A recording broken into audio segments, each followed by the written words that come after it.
नहम्या बाब 6।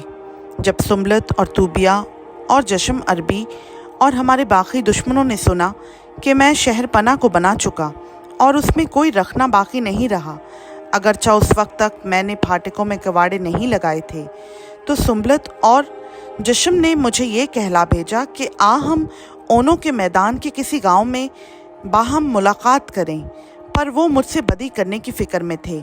सो मैंने उनके पास कासिदों से कहला भेजा कि मैं बड़े काम में लगा हूँ और आ नहीं सकता। मेरे इसे छोड़कर तुम्हारे पास आने से ये काम क्यों मौकूफ़ रहे।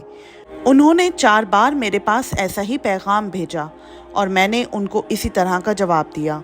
फिर सुम्बलत ने 5वीं बार उसी तरह से अपने नौकर को मेरे पास हाथ में खुली चिट्ठी लिए हुए भेजा, जिसमें लिखा था कि और कौमों में ये अफवाह है और जश्मू यही कहता है कि तेरा और यहूदियों का इरादा बगावत करने का है, इसी सबब से तू शहर पना बनाता है और तू इन बातों के मुताबिक उनका बादशाह बनना चाहता है।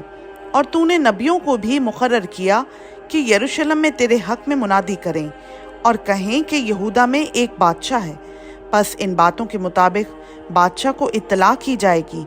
सो अब हम बाहम मशवरा करें। तब मैंने उसके पास कहला भेजा, जो तू कहता है इस तरह की कोई बात नहीं हुई, बल्कि तू ये बातें अपने ही दिल से बनाता है। वो सब तो हमको डराना चाहते थे और कहते थे कि इस काम में उनके हाथ ऐसे ढीले पड़ जाएं कि वो होने ही का नहीं। पर अब ए खुदा, तू मेरे हाथों को जोर बख्श। फिर मैं समाया बिन दिलाया बिन महितबेल के घर गया। वो घर में बंद था।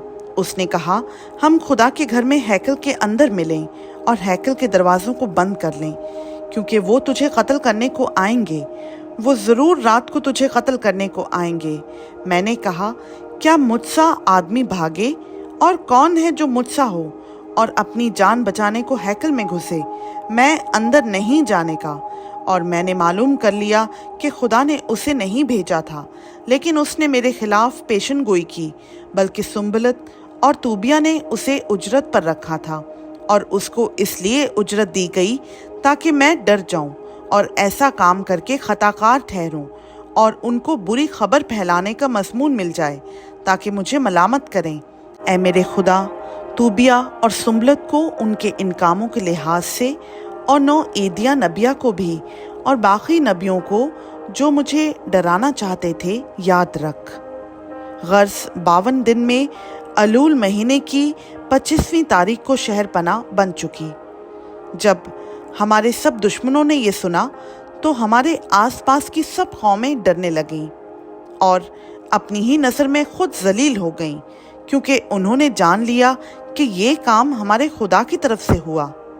इसके सिवा उन दिनों में यहूदा के अमीर बहुत से ख़त तूबिया को भेजते थे और तूबिया के ख़त उनके पास आते थे, क्योंकि यहूदा में बहुत लोगों ने उससे खौल व करार किया था, इसलिए कि वो सिकनिया बिन अरख का दामाद था और उसके बेटे यहू हानान ने मुस्लाम बिन बरकिया की बेटी को ब्याह लिया था।